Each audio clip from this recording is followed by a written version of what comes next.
This is a PA of a tooth that has open apices, okay? So this is tooth number 19, 20, and 21. So patients around probably 12, 13, okay?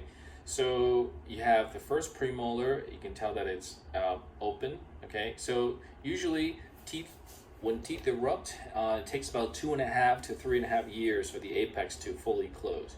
So you see how this is a 6-year molar, so around 8.5 or 9.5 years later, the root tips are fairly closed, okay? The canals are really thin, you see that? Right now here, the root tip is really wide, okay? So we call this a wide open apex, okay? Which means there's a lot of stem cells in here. They're trying to make the root. So it's gonna take a few years. So what happened is that this tooth actually just erupted, and you can tell because on top of that, you can see there's little fragments of the tooth structure on top, right? Remember we talked about this. This is the baby's second molar, okay?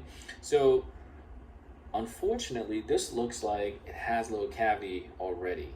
So we would have to pulp test this tooth. Hopefully the tooth is vital, okay, which means you'll feel cold or something like that. And after that, we might have to take care of this cavity and then put some medication in here to sort of force the root to close, okay? If the tooth died, okay, which means if the nerve died, if it doesn't have any cold sensitivity, we can't get any response from there, we might have to do something called a revascularization, where we'll go in and trying to induce more cells to come up, because the root tip is open wide, so we can do that. All right, this is a PA of a tooth that has a big filling into the nerve, okay? This is tooth, what, number 19, 18, this is a wisdom tooth right there. Amalgam filling, amalgam filling. So this dark spots right here, you can see that you're starting to see some dark spots. So if you look at this tooth right here, there's really not too much of a dark spot, but right here, there's a dark spot right here. So we call that a periapical radiolucency. So, which means that the bone, this is what I always say, the bone is running away from the root. And this is why you see some dark spots. And what the body is trying to do is trying to drain the abscess into the tooth, into the mouth. Okay, right here, this is the lower anterior teeth. It's pretty messy, right? You have some composite fillings that are just failing, but you can see that this is the canine, right? So this should be tooth number 22. This should be 23. So you can tell that there's a dark line that goes around the root tip, okay, of that tooth. Okay, so you have root, and you have a black line, and then you have bone. Okay, so it's a very intimate connection, and when you see a nice little black line here, that means there's no radiolucency. So you can see that here as well, but here you don't. Okay, you see a little black circle around there. So, you know, looking from the PA, looks like the nerve died. So this is something that we call the PA lucency. So if we test the nerve, it may not respond to cold or EPT. Okay, this tooth has a root canal already, okay, and it's got a filling on there. Doesn't have a crown, okay, so you see a molar here, right? So this is probably 29. This could be a canine. It's kind of hard to tell. But definitely a premolar over here, and so you see a little dark spots over here. So this tooth may have an infection. In other words, maybe the bacteria got in through the filling and the tooth structure, and it's made its way all the way down here, and the body's fighting against it. So this may need a retreat. So another one right here. Root canal's finished, big core. You might have a leak over here. This is a porcelain fused to metal. This is tooth number 19, right? 19. This is tooth number 30, and not 19. Tooth number 30, and this is tooth number 29. So on the mesial root of tooth number 30, you see this dark spot, right? This is the periapical radiolucency. These are a little bit of coelopuffs. So this tooth is kind of a mess. It's kind of hard to treat because it really depends on how long the crown is made. We may need to go in and retreat it. If the patient does not want to have anything done, or this is done recently, we might go in and do an apico on this tooth and cut the root tip here and dig out the whole thing. Okay, so this is an interesting case, right? You see some dark spots, right? Radiolucencies here, but the root tip right here seems okay. The root tip right here seems okay. So when the nerve dies, most of the time, the path of least resistance is from the tip all the way down to the root tip right here. So you would think you would see dark spots here first before you see this. So when you see something like this, most likely this is a periodontal disease, gum disease, okay? Either there's a fracture or usually a gum disease. And you can tell, right? Because look, there's no contact right here, okay? Okay, so what tooth number is this? This is what?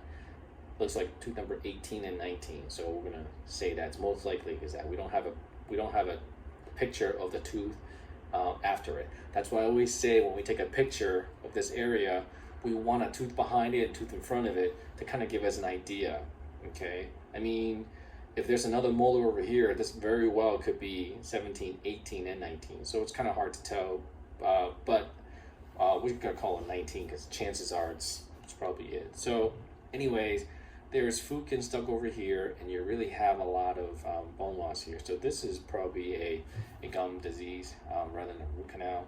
So we probably should send that to a gum specialist to deal with to see if they want to save a tooth.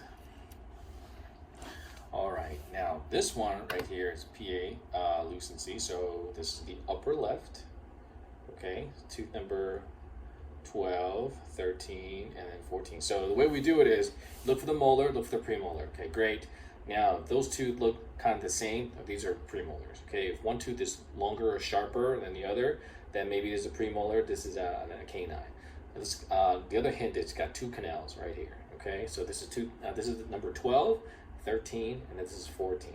Okay, so you can tell the root canal is done, but not all the way to the root end, and it's got some dark spot over here.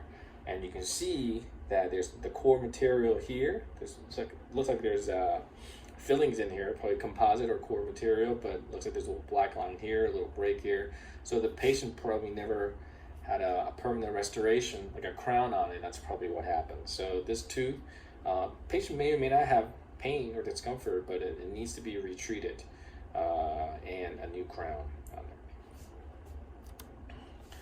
there. Okay, so this is a radiograph of what a normal PA looks like. Okay, so the PA looks fairly normal. Okay, you see the PDL right here, the PDL right there, the nerve channel, and this probably could be a cavity or something like that. And this is the amalgam filling. All right, so this picture, tooth number 2 right here, number 3, and then tooth number 4, right? Number 4, it's interesting because you don't see a root canal filling. You might see a little root canal something, but then there's a huge bullet post in here in the core. So this is a very big no-no for restoration, because usually a general dentist would see this and say, hey, send them back to endo, let's get it retreated, okay? So this is what a root canal should look like. All right, this looks a little odd right here. The palatal root looks a little big here. It looks like you may have something. I don't know if it's an optical illusion, like another canal or something. But I put this radiograph in here to sort of tell you guys that when we take a picture of an upper, we want to see a trident, okay? You want to see the mesial buccal root, distal buccal root, and the palatal in the center, okay? So anything else, you need to figure it out and how to move it. So in other words, you can tell that this distal buccal root is on the palatal root, which means the angulation of the X-ray beam is more on the distal side. So we need to move a little bit more toward the mesial. So what I always say is whatever the root is on the palate, you go the opposite. So this is the distal buccal root, so it's distal on palate, you need to go towards the mesial and vice versa. If you see that the mesial-buccal root is laying on the palatal root, okay, mesial-buccal, mesial, you have to go distal. Okay, this one, nice radiograph, okay. So this is the space right here is either a cotton pellet or a Teflon or PTFE. This is a temporary filling, or they might have put a little composite on there. Again, it's a pretty good spread. I like that. Okay, so distal buccal roots here, mesial buccal roots over here, and the palate over there. So we don't need to retake this X-ray over. All right, so these are silver points. So you can tell the radio opacity is a little bit sort of the same as these, right? So what are these? These are what? Porcelain, right? Fused to metal, right? These are metal crowns, and then you see a little bit of a porcelain over here. So these are porcelain fused to metal. And judging from the size of it, like what are we looking at here? We're probably looking at number 7. Okay, the tooth is a little smaller, right? And these two have bigger teeth, and these root tips are kind of almost the same. So it looks like maybe these two are number 8 and number 9. This is number 7, and then this is probably the canine right there. And these are silver points. So silver points, they were used back in the 50s and 60s, in the 70s as well. The reason they use them is because they thought that silver is bactericidal. So they say, well, maybe we can use silver as a radiographic, as a filling, a root canal filling. But later on, they really find out that it doesn't really seal that well, and also to retreat it, it's a pain because it's really hard to take out. All right, so here's the difference. You can tell that this is a silver point, okay, and then this is a gutta percha. So you can tell that the radio opacity difference. So if something's really, really, really white, you know it's metallic. This is probably a post in here. Looks like a small little post. Okay, here's another one, right? This is a silver point, and then this looks like a gutta percha. I don't know why they did, separate type. Sometimes they'll do that because they want to put a post space in here. So they'll fill the back end with a gutta percha. But either way, the root canal is never done to the end. Here's a huge post right here, which you probably never want to do, right? So you have a small little gutta percha. So in other words, right, and then you have a huge post, and you see how the post is really close to the furcation. Okay, so I don't know if this is strip perf or not. Chances are there's no bone loss here, but this is a cast post. Okay, so before so you can tell that this is a screwed machine post. So a lot of the posts that we showed you before are pre-made. Okay, they're either parallel or they have a little taper to it, and so you can tell that the thread here. And these are cast posts. So cast post is made by, they take an impression of the inside of the canal, and they send out to the lab, and the lab makes it. So these are extremely hard to take out. As a matter of fact, we probably wouldn't try to take it. And the reason they used cast posts back then is because there's no tooth structure left. So they want to put the post and the core as one big thing. So if we were going to treat this tooth right here, we probably would not want to drill through this and try to take the post out. That's impossible, right? By the time we're done, the whole thing would just be destroyed. The only one last thing we would do is probably an apico to kind of cut right here to deal with it and just kind of leave this thing be. Okay, here's another cast post. Okay, so cast posts are usually fatter, and they have a bigger taper to that, and you can tell that it's not a prefab post.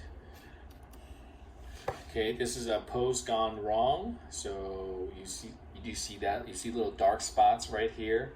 Okay, so that's bone loss around this area. So there is a perforation, and either bacteria is getting in here. Yeah, this tooth probably shouldn't have gotten retreated. Well, I mean, treated in the first place. You can see that it doesn't really have a lot of tooth structure, and they're really trying to kind of fudge it. So you see there's pins in here, okay, and then they're trying to do the root canal. I don't know what that is. So this is gutta percha, and then this is something more radio opaque. I don't know if that's file or maybe it used to be a silver point. They try and pull things out in retreat. Anyways, this is kind of a mess. This is a 4-unit bridge. Let's see what we can be. So that's probably a canine, right? And then this this looks like a tooth number 15. Looks like an ice cream cone. So it's probably lost 14. It's got 2 premolars. So if we really want to save this thing here, chances are we'll probably have to flap the gum open and cut down here. But once you do that, you really lose the stability. Now the other way to do it is we might be able to cut post right here. But anytime you cut around this area with a lot of the post or metal thing, sparks kind of fly out and you see little shards and you see a little you might see some shards in here. So it's just a tough thing all around. Okay, this right here is called a fiber post. Okay, so these are fiberglass posts, and the reason they use them is they feel that the stainless steel post and the cast post, they're metallic, right? So they're not the same they're not the same elasticity as tooth structure. So there's a group of dentists, they start using these fiberglass fiber post. Okay, so fiber post, they're kind of hard to. So this part is really to retreat it. Most of the time with these cast posts and metallic posts, we vibrate it and take it out. This one we actually cannot vibrate it. We just have to sort of use ultrasonic and slowly drill through to hit the gutta percha. This one's a little bit tougher because it's a little bit longer. Okay, so we're getting into the apical territory here. So back in the old days, oral surgeons used to do these things. So you can tell, see, this is what? Cast post, right? Cast post here, cast post here. So people are thinking, well, I'm not going to retreat this. If I retreat this, things might fall out, right? As soon as you get in here, the whole thing will come out. So they say, well, you know what? Let me just do the apical. So basically they'll raise a flap, cut part of the root off, and then fill it in. So back then, you can tell that they use amalgam. Okay, that's the only sort of filling of choice. Now we have much better material. So so anytime we see something like this, we know that they used amalgam in there. Okay, so probably another reason that we don't like to use amalgam is that these are amalgam little bits and pieces flying around, and whoever did the surgery back then, they didn't really clean it up, so it looks like it's shards. So anytime you see a white little dot at the root end, so we would ask patients whether or not they had surgery done. Same thing right here. So this one, it's interesting, right? So there's a post in here maybe. It looks fairly radio opaque, like the metal here. So this could be silver point. Let's get back in there. This could be silver point right here. There's definitely another silver point, and then they broke. Looks like they broke a lentil spiral or some kind of a headstrom file. So really didn't have any choice but to sort of do the root end resection. And you can tell as they cut the silver point, see little spots of silver metal all over the place. This is when they do the root end filling, they're really not filling in and cleaning out the canals right here, right? So they're just cutting the root tip, put something in there, and then thinking that's going to work, but it's not, because you can tell that there's dark spots right here. So years later, it's failing again. So this is pretty much what we do now, is that we resect the root tip, and then we do retro prep in here, and our root end fillings are getting a little bit longer. Usually minimum is 3 millimeters of it, and it could go as long as 7 millimeters. But I think something's going on with this tooth here. It looks like there's little dark spots right here. Now, this is just a snapshot of what it is that we have right now. So it could be that it's healing, right? So from larger to get smaller, or it could mean that it's getting worse. It really depends on the patient's symptoms and the history of the treatment. So this is another surgery. Okay, so this is what, tooth number 19. Okay, there's got a pin right here. Root canal's finished. Something's wrong with the root end, so they end up just flapping the gum open, resect the roots. Okay, so once the roots are resected, they retro prepped. You can tell retro prep over here, and that's it. So most of the time, root canal specialists will not put bone back in here, and it really is because usually the root tip is fairly small, the crypt, the circle that we made, and a lot of times it gets filled in with bone. But you can tell that they drilled in pretty deep. So sometimes we might get soft tissue that grows in a lot quicker, and your bone is not going to grow in and push soft tissue out. So we get something like this sometimes, and then we're gonna have to look at patient symptoms, see if there's any cavity over here, and then just kind of see how they're working, and how they can work with chewing. So if there's no symptoms and we think that everything is fine, it's just that it's not healing, bone's not growing back in there, we call this an apical scar. Okay, but if you see an abscess that's coming out, or patients that have some pain chewing or something they didn't have before, then we call this an infection. So you can interpret radiograph different ways, depends on patient symptoms. So this is what we do at AE. So what we do is we usually do a root canal, and then when we do a root end filling, okay, we'll just cut this root end off, and then we'll put the retrograde filling in here after we retro prepped it.